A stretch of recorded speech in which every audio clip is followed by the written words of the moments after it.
Well, it's fantastic to be here. Thank you very much for the invitation. I have to say I was tempted to get out my shorts and go to Scarborough this morning and have a sort of just bunk off. But when on the way over here, when I saw vast queues of traffic going to Scarborough and I was on the empty road coming to Sheffield, I thought, no, this is what God wants me to be doing today, clearly, very obviously. But it's great to be here. I have to say that I come with bringing you greetings from North Yorkshire, the place of James Herriot and Heartbeat. But it's a very slow sort of pace of life up there, and we still think that a day trip to Filey is a bit of an adventure. So I delighted in being able to tell my people that I was just slipping off to Philadelphia for the afternoon. And they looked very worried. Don't overdo it, Bishop, they said. So I think that's been great. But I do want to reflect with you this afternoon on what the whole process of discipleship and growth might mean in terms of how we identify some of those authentic aspects of growth that we see in ourselves and seek to nurture and share with others. And this is something that I've been reflecting on with the folk up in the Cleveland Archdeaconry in the last year. And in fact, this week I've just had a fantastic week in the Mowbray Deanery, which is the bit that runs between Thirsk and North Allerton. So it's real James Herriot country. And I refused to put my hand up the back of a cow or do anything like that, thinking I might never be seen again. But there were other things which I certainly signed up for, and one of them was a fantastic helicopter trip from RAF Dishforth around the whole of the North York Moors, the whole of my patch.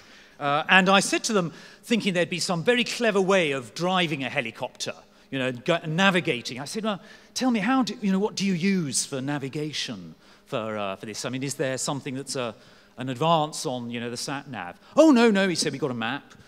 He said, and what we'll do, he said, we find the railway line, and we go up the railway line. He said, we go to Thirsk, and then we turn right. He said, we find the A19, we go up the A19. He said, we turn off after. So it's really very simple. In fact, I felt I could do it myself. But the thing that was fascinating was the vision from the helicopter. The vision of what I know so well, driving the roads around my patch, and what I was seeing from a completely different perspective, seeing how things relate to each other in ways that you could not see on the ground, seeing a huge sweep, just fantastic to see the ways in which the vast dales that run through the moors actually function and relate to each other, to see the way in which the coast dips and rises as it runs down from the Tees estuary down to Robin Hood's Bay. And so this title, Big Vision, Tight Focus, determines what I want to talk about. It's some very specific things, but I believe that in our Christian discipleship, we often have to ensure that we keep our vision fixed on heaven. Keep your eyes fixed on Jesus. Letter to the Hebrews. Keeping our vision fixed on heaven, while at the same time, we're trying to do some very practical things. And one of the things, to give you an example, I've been talking about with my folk in Cleveland is just the way in which these practical things do relate to mission and evangelization and outreach. And often it's about buildings. One of the first things I was invited to do when I arrived up there, new bishop, was to go to Thornton-le-Dale and bless a lavatory. I'd never done that before. It was a first. And it seems to have worked very well, actually. It's been a great success. But it was a very expensive lavatory. It had cost not less than £20,000, but it has transformed the building for the use of the gospel. Because now, in that little country church, they can actually use it for meetings, for a play group, and for all sorts of other activities that give them that porosity through to their local community that people can come in, see the church, be made welcome. The church can offer hospitality, and the shoots of Christian faith can grow from the spreading of those seeds. So here we are, big vision, tight focus. And I want to use as our points of reference in this keynote talk. I want to use some of the images that are very important for us in the Diocese of York, York Minster. And this great noble building which dominates the skyline. And I want to reflect on the ways in which the buildings can help us identify these characteristics of growth towards which we must be orientated as we work out the big vision and the tight focus of our discipleship and missionary endeavor. And the first characteristic of growth, which must be part of our churches in terms of our buildings, our experience of our churches in terms of what happens within them, and also of our daily lives, its bedrock stuff, is very simply holiness. Growth is not simply numerical. It is that, and we're going to come on to that in a moment. But if growth is not also about depth as well as breadth and numbers, then we shall find our lives as Christians, I believe, becoming seriously distorted. It is our task to ensure that we are constantly looking up as we seek to allow the Holy Spirit to deepen the life of God within us. But also as we seek to draw into our experience much of the world around us in which the traces of the presence of God are to be found, and in which, as Christians, we should be agile in identifying them, pointing them out, because they are rich material for evangelization. How many of you read novels? How many of us would like to have time to read novels? But it's an important thing to do.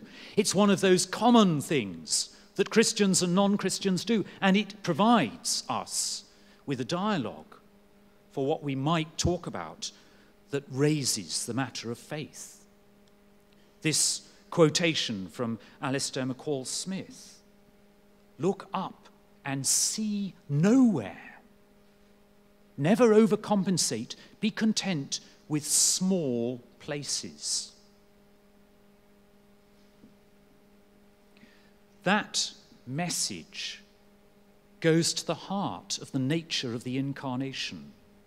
God who empties himself into the tiny child. And this emphasis on small places is not unfamiliar to us from our experience of the Old Testament. Here in the prophet Zechariah, we get a reference to the day of the dedication of the temple, a new start for the people of Israel, a new place of holiness where lives can be transformed, a day of little things, no doubt, but who would dare despise it? How they will rejoice when they see the chosen stone in the hands of Zerubbabel.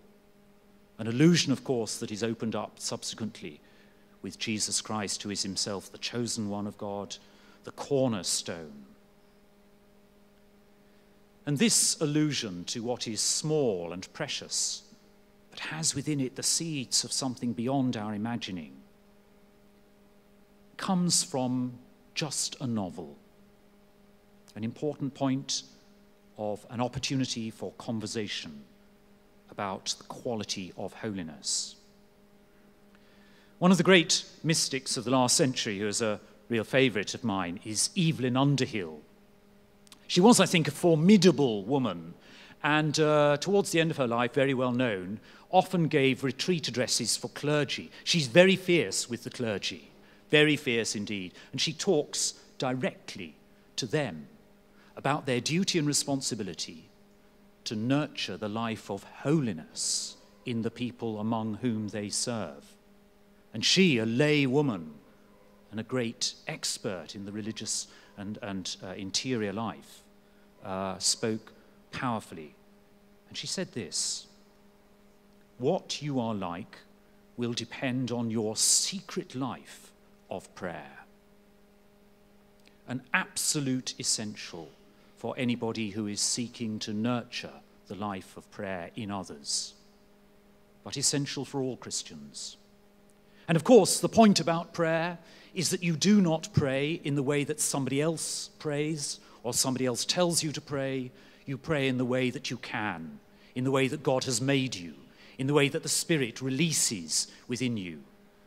In the prayer gymnasia workshop, we were looking at a wide range of different ways in which the Spirit prompts the imagination as prayer comes out of us, draws us deeper into God. What we have to do is be a people who are willing to set aside the time for rehearsing and practicing that experience so that it becomes as natural as our breathing. And I believe fundamentally that if the people of this generation who have never met Jesus Christ encounter in you authentic holiness in the practice of prayer, nurtured by the practice of prayer, they will be profoundly attracted. For this is a sign of liberation from that which alienates and damages life. It's a sign of hope, a sign of glory. The poet Francis Thompson once wrote, "The angels keep their ancient places, turn but a stone and start a wing. 'Tis ye, 'tis your estranged faces that miss the many splendored thing." Estrangement is a hallmark of our society today, in the home and in the family, in the workplace and in the marketplace, and in the massive and growing division between the very, very rich and the ordinary, everyday person who struggles to make ends meet. And our task as Christians is to proclaim a gospel that overwhelms estrangement with hospitality and opens our eyes to the many splendid thing which is the presence of God. This leads to our second area, which is membership. Holiness first, membership, numbers, the community of the church secondly. And in particular, I want to start with worship. These words by Kenneth Kirk, who was the Bishop of Oxford in the last century. It's not that conduct is the end of life and worship helps it, but that worship is the end of life and conduct tests it. It's a statement to us which I think helps to answer the question, why? Why the church? Why our congregations? Why large numbers? What are we for? And returning to York Minster, this image of the east facade of York Minster, I think, has some lessons to teach us about that question, why? Why is it that we seek to grow?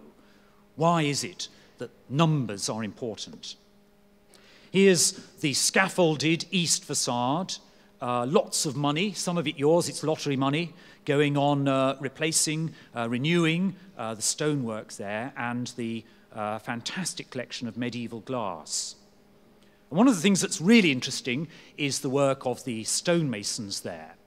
And they showed me recently this map in which each and every stone in the east wall of York Minster is numbered, labelled, dated, and assessed for its durability, need for replacement and renewal. It's an astonishing statement of something that actually we understand from the first letter of St. Peter, that we are called as Christians in our congregations to be living stones, built up into a spiritual temple. And here's an image of what that might be like. And this begins to say something to us of what the purpose of that is, why we need all these stones in place, and why there is always room for more and expansion. Because this facade holds a window which gives us the vision of heaven. And our congregations are for that purpose, holding that which communicates heaven, enabling us to become fully ourselves as we are built into this temple of worship. But it is not self-referential. It isn't for our own fix of delight in worship alone. It isn't for our own satisfaction that we are successful. It is, as Kenneth Kirk said to us, that conduct tests worship. It's a statement to us about the extent to which our congregations, as we gather people into them, not only hold for us the vision of God, but also turn us to the world in order that that vision might be seen and practiced there. Conduct tests it, says Kenneth Kirk. And all that we do in worship is once again rehearsal, if you like, the practice for the conduct of our lives, in which transformation that shapes the image and the contours of the life of Jesus Christ is effected by the power of the Holy Spirit, so that we can say that the glory of God is the human being fully alive, and the glory of being human is the vision of God. And brothers and sisters, I believe that it's fundamentally important that this vision remains a priority as we seek ways of increasing the membership, numerically growing the number of the church. It's the work of God, not our work, but we are called to be its agents. But focusing on this extent to which we know what we are for as we gather people together, for the worship of God, for the holding of the vision, and for the turning it to the world, and for our engagement, which I shall come to in a moment. These are the important things which will ensure that we do not distort our discipleship. But there's one last thing I want to say on this business of membership. And it comes back really to a focus on the stones. Is a pile of stones in the mason's yard outside the minster. Many of the stones are being renewed because of the effect of centuries of weather and damage that has resulted. One of the things about the task and the engagement in the life of growth in our churches, in the institutional and administrative lives of our churches, one of the dangers is that of burnout, that of exhaustion, that of tiredness.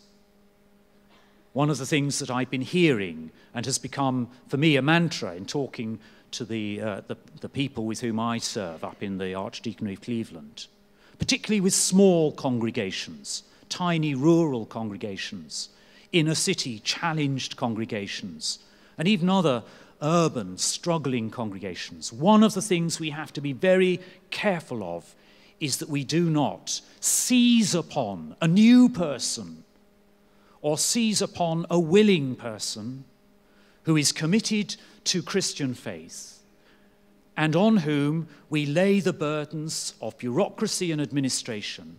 And the result is we wring them dry. Every ounce of energy and imagination, and sometimes I fear even enjoyment. Somebody was saying to me in the last parish I was visiting in Thirsk, her task as a pastoral visitor is to go, she said, I'm going to visit the old church wardens. Sounded like a sort of collection of stones or something. So I go and see, gee, they're a poor old lot, you know, they live forever there, they're all in their 90s. And she said, I go and see them, and they value it. And it made me think, what have we done to people whose lives have perhaps borne a burden that has not necessarily enabled them to grow into the full riches of the glory of the image of Christ? And to those of you who are here who are laity, I want to say, be careful.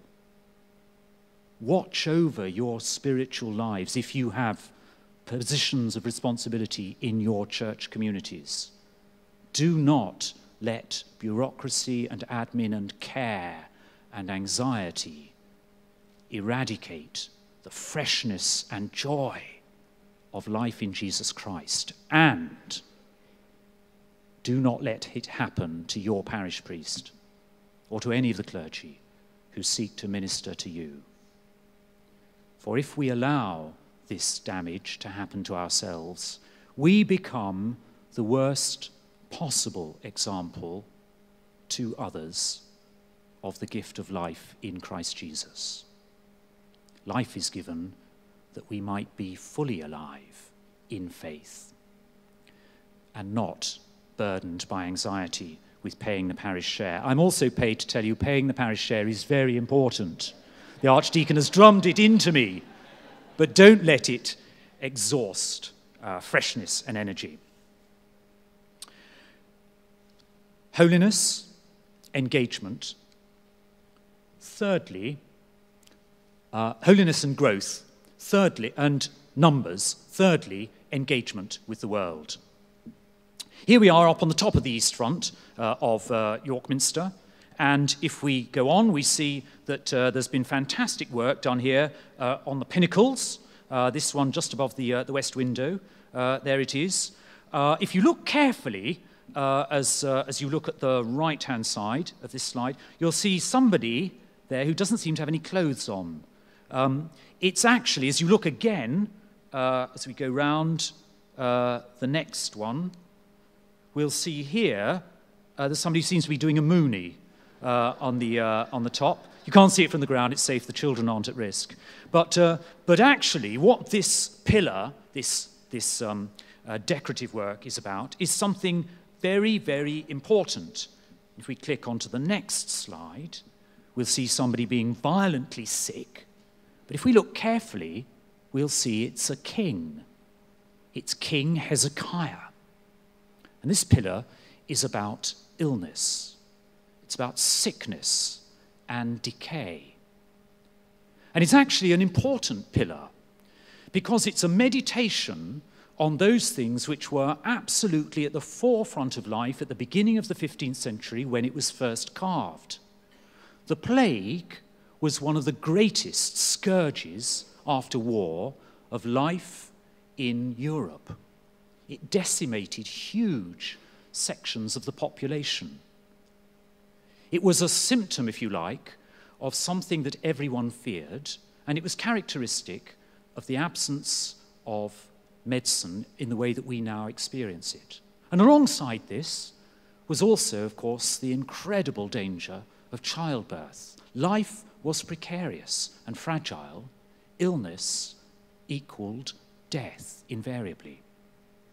And this pinnacle is a meditation on the whole experience of illness and death and what it means and what faith might have to say as it seeks to encounter it. But there's more. It's not only about the analysis of illness in those various forms in which they're depicted.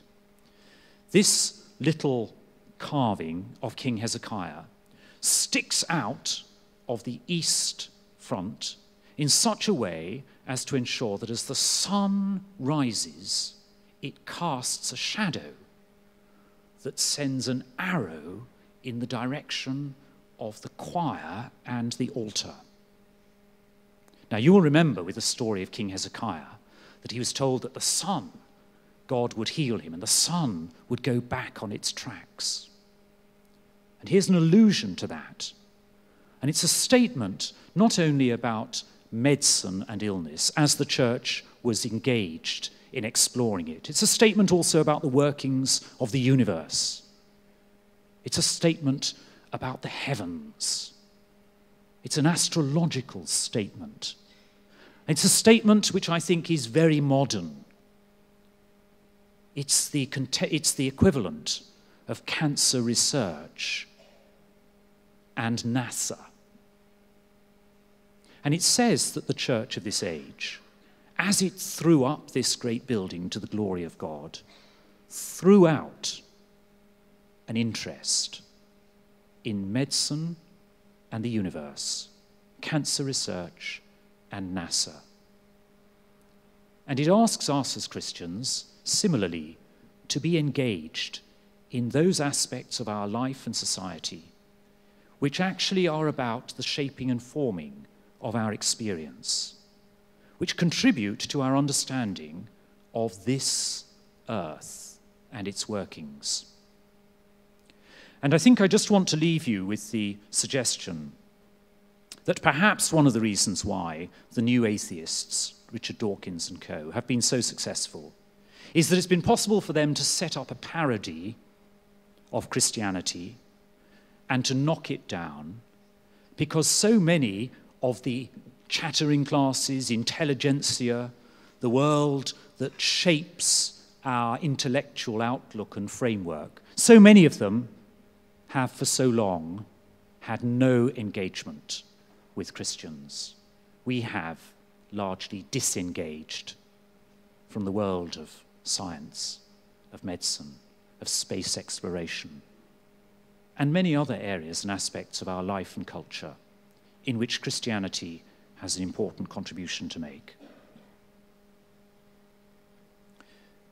This is a statement to us about the recovery of a sense of history and perspective on our society. And it is surprising where we find encouragement for that to happen. Here is a statement from the now Labour MP for Stoke-on-Trent, formerly lecturer in history at Queen Mary College in London, Tristram Hunt. If we are to have a meaningful future, we must all have a full sense of our past. One of the things that the church holds, and which York Minster, for example, embodies, is the statement that the past is part of our gift to the present and the future. As church, we hold some of the greatest buildings, some of the most important libraries, some of the most significant works of art for this nation, which narrate our identity and story. And it is our gift also to narrate this in the context of the God who remembers, in whom all our pasts are held, together with our present and future. So, these marks of growth, holiness, numbers and membership, engagement and influence in society, and briefly and finally, something about the practicalities of our life, our buildings, paying the share, and the other things. One of the things that I think is of enormous importance here is that we are not hesitant about asking for a lot. At a diocesan meeting recently, we had a presentation to us in which somebody said, numbers are what tell us about reality, words are just words. And I thought, actually, talking to the church, an institution within the church, the Archbishop's Council, and telling us that words are just words, when we know that the Word was made flesh and is the expression of the incarnate God, isn't going to get you very far. And numbers can become a terrible scourge and curse to us, so though we have to attend to them. And we were presented with numbers that told us that congregations were going to continue to decline, costs were going to continue to rise, and the amount per person that we were going to have to continue to pay was going to become impossible in about 2019, and we'd all give up. It's a statement which is devoid of the inspiration and vision of prayer. It's a statement which is devoid of the understanding that the church is not ours, but God's. And it's a statement which doesn't fully challenge us to ask for a lot, the big ask. And as we look at the challenges which are real for how we maintain our buildings, which buildings we maintain, how we pay the stipends of our clergy, how we deploy those whom we also have to pay to train, who are self-supporting ministers, and those engaged in lay ministry, how all of this is kept going, I want to say that I fundamentally believe that mission will lead and money will follow. If we are passionate about our mission, engaged and committed to it, if it is related to the things that I've been talking about, growth in holiness, growth in numbers of people, engagement with the society and world in which we live, then I fundamentally believe that people will joyfully and willingly invest their money and time in that. And one of the things that I think is important for us, and I know in this diocese you are very good and strong on this, is the business of listening to those particularly young people who say, we're not interested in being asked for a little, but we will give you everything we've got. And it takes courage to issue that challenge, but it seems to me that it is the courage which we need if we are to be serious about growth. It's the characteristic question of Jesus. Follow me. It has a question mark. Can you give all in order to do that? Well, those 4 points about growth: holiness, numbers, influence and service, and the big ask as we face the challenges of buildings and costs, are, I hope, some helpful reflections on where we might be going together as a church in this land, and what I hope will renew our confidence and encourage you in your development of discipleship. And I think young people have a lot to offer us. Here they are, giving us a big hand and suggesting that we can all be saints, and let us respond enthusiastically to their example. Thank you, and God bless you in your future ministry and work. Thank you.